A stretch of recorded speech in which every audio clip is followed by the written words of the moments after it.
Let's twinkle. 안녕하세요. 빛나보실입니다. 오늘 영상은 임용고시 관련 용어와 관련하여 소개해 드리려고 합니다. 임용고시를 준비해 보신 선생님들은 익숙하신 용어이겠지만 임용고시를 처음 준비하시는 선생님들은 합격 수기를 보거나 임용 관련 카페에서 관련된 정보를 찾을 때 낯선 단어들이 있으실 것 같아요. 그래서 이러한 부분을 도와드리기 위해 영상을 제작해 봤습니다.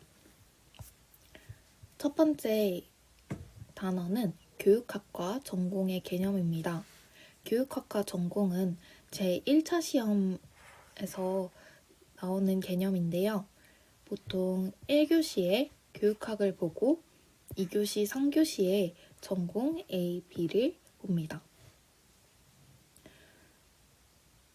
여기에서 전공은 자신의 과목과 관련된 전공 분야를 시험을 보는 것이고요. A와 B는 각자 보는 과목이 다른 것이 아니라 교시를 단순하게 나눈 것으로 전공 A 교시, 전공 B 교시라고 생각을 하시면 되겠습니다. 이때 각각 보는 시험 문항수가 다르니 참고해 주시기 바랍니다. 그리고 한국사 시험은 한국사 능력 검정 시험으로 대체하고 있는데요. 작년인가부터 변경되어서 지금 한 번 따면 따로 유효기간이 없는 것으로 되어 있습니다. 유효기간이 폐지되었어요. 자세하게 보면 교육학 같은 경우에는 논술형 한 문항으로 20점으로 되어 있고요. 구체적으로 보면 이러한 세부 단원들로 구성이 되어 있어요. 이거는 특수, 중등, 비교수 교과도 동일하게 적용이 되고 전공은 말씀드린 것처럼 2교시, 3교시에 A와 B로 진행이 됩니다. 전공 2교시, 전공 A에서는 단답형이 4문항, 서술형이 8문항으로 구성이 되어 있고요. 3교시, 전공 B 같은 경우에는 단답형 2문항, 서술형 9문항으로 구성이 되어 있습니다. 구체적으로 알아보고 싶으신 분들은 교육부 고시를 참고하시면은 과목이 구체적으로 나와 있으니 참고해 주시기 바라겠습니다. 다음으로 소개해 드릴 단어는 인출과 회독입니다. 인출은 영어로 보면 input 그리고 아웃풋에서 아웃풋이라고 생각을 하시면 되겠는데요. 우리의 머리가 있으면 관련된 공부한 정보를 머릿속에 집어넣고 이 정보를 다시 빼내는 이 작업을 인출이라고 합니다. 그래서 공부해서 머릿속에 저장된 정보를 다시 꺼내는 걸 인출이라고 하고요. 그리고 회독 같은 경우에는 책을 몇 번 돌려봤는가, 몇 번 공부를 했는가라고 해서 1회독, 2회독, N회독 이런 식으로 회독을 말하곤 합니다. 다음으로 기출 분석과 단권화입니다. 기출 분석은 말 그대로 기출 문제를 분석한다는 말입니다. 지금까지의 기출 문제를 분석하여 출제 경향을 파악하는 것입니다. 기출 문제를 분석하는 것부터가 시험 공부의 시작이라고 생각합니다. 따라서 기출 분석은 어느 과목에서나 매우 중요하게 다뤄지고 있습니다. 단권화 같은 경우에는 단일하게 책에다가 모든 것을 정리한다는 뜻인데요. 공부한 모든 내용을 한 책에 정리하는 것입니다. 자료가 여러 개 있게 되면 이런 거 저런 거 보기가 힘들잖아요. 시간도 부족하고. 그래서 책 한 권에다가 모든 자료들을 단권화해서 자료들을 붙이거나 또는 기출 분석한 내용을 개념이 있으면 이런 곳에 스티커를 붙이거나 해서 단권화하는 작업을 하곤 합니다. 다음으로 볼 단어는 청킹입니다. 청킹은 영어 청크에서 따온 단어인데요. 보통 앞글자를 따거나 특징이 되는 키워드나 글자를 모아서 암기하기 쉽게 만든 단위라고 생각하시면 되겠습니다. 가장 대표적인 예로 조선 왕조를 암기할 때 태정태세 문단세로 외우고 주기율표를 외울 때 수엘립의 분탄질 뭐 이런 식으로 암기하셨었잖아요. 그런 것처럼 내가 암기하기 쉽게 만드는 단위입니다. 다음으로 초수, 재수, N수의 개념입니다. 초수는 글자 그대로 해서 알 수 있듯이 음용고시에 처음 응시하는 분을 말하고요. 재수는 임용고시에 두 번째 응시하는 사람, N수는 임용고시에 N번째 응시하는 사람을 말하곤 합니다.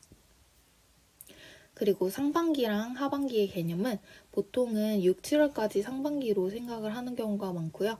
8월부터 이제 시험인 11월 달까지 하반기로 생각을 합니다. 하반기 때 공부량이 상반기에 비해서 훨씬 더 중요하므로 하반기 때 공부를 더 열심히 잘 하시는 게 좋아요.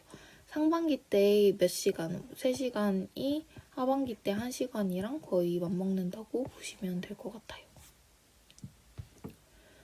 그리고 이론서와 전공서의 개념인데요. 이론서 같은 경우에는 보통 강사분들이 핵심 내용을 정리해서 만든 전공책을 말을 하고요. 전공서 같은 경우에는 대학생 때 배우고 사용했던 책, 그 두꺼운 책을 전공서라고 합니다.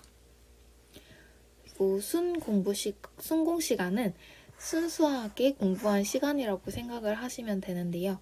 단순하게 앉아있던 시간이 아니라 정말로 집중해서 공부한 시간을 말합니다. 앉아있으면서 단순히 책상 앞에 앉아있으면서 공부를 하지 않는 시간들 있잖아요. 휴대폰을 하거나 아니면 간식을 먹거나 이런 시간들은 제외하고 정말 내가 순수하게 공부에 집중한 시간을 순공시간이라고 합니다. 보통 어플을 활용하거나 스톱워치를 활용하여 측정하고 공부를 인증하는 기준이 됩니다. 그리고 1차 시험과 2차 시험은 아까 말씀드렸던 것처럼 1차 시험에는 필기시험으로 교육학과 전공시험을 봅니다. 그리고 1차 시험에 합격되면 2차 시험을 볼 수 있게 되는데요.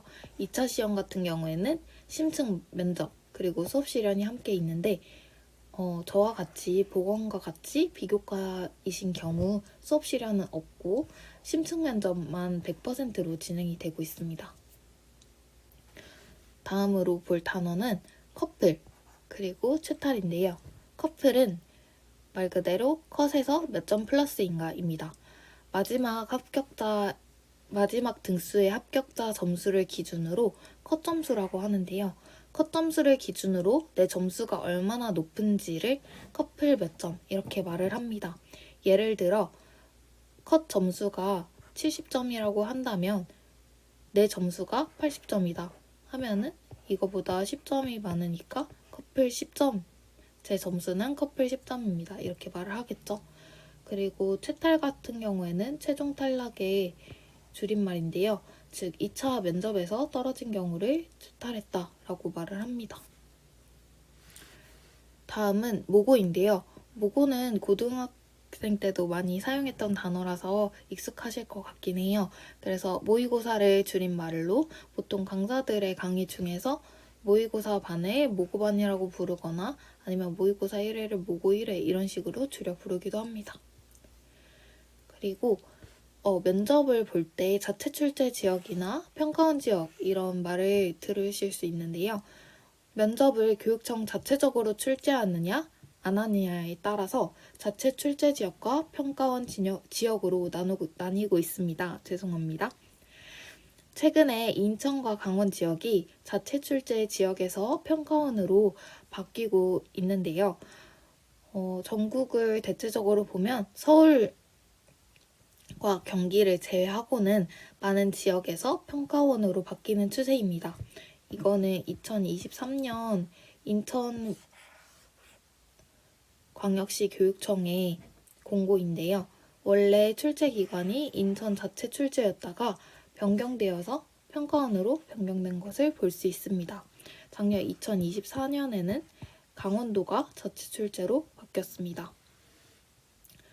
이러한 부분은 임용고시 공고에 자세히 기재되어 있으니 자신이 지원한 지역이 자체 출제 지역인지 평가원 지역인지 꼭 공고를 꼼꼼하게 확인해 보시고 준비하시길 바라겠습니다. 마지막으로 자성소, 자기성장 소개서인데요. 이거는 경기도에만 있는 전형이에요. 경기도 2차 시험의 특징으로 1차 결과를 발표하고 나서 바로 자기성장 소개서를 곧바로 제출을 해야 합니다. 기한은 3일에서 5일 정도 주어지는 것 같고 자세한 것은 2024학년도 경기도 임용고시 공고를 참고해 보시면 되겠습니다. 코로나 기간 동안 한동안 없어졌다가 2023학년도부터 부활해서 현재까지도 계속 시행되고 있습니다. 일반적인 기업에 제출하는 자기소개서와 비슷하긴 하지만 선생님들은 교사에 지원하는 것이기 때문에 교육관을 담아내는 교사의 자기소개서라고 생각하시면 될 것 같습니다.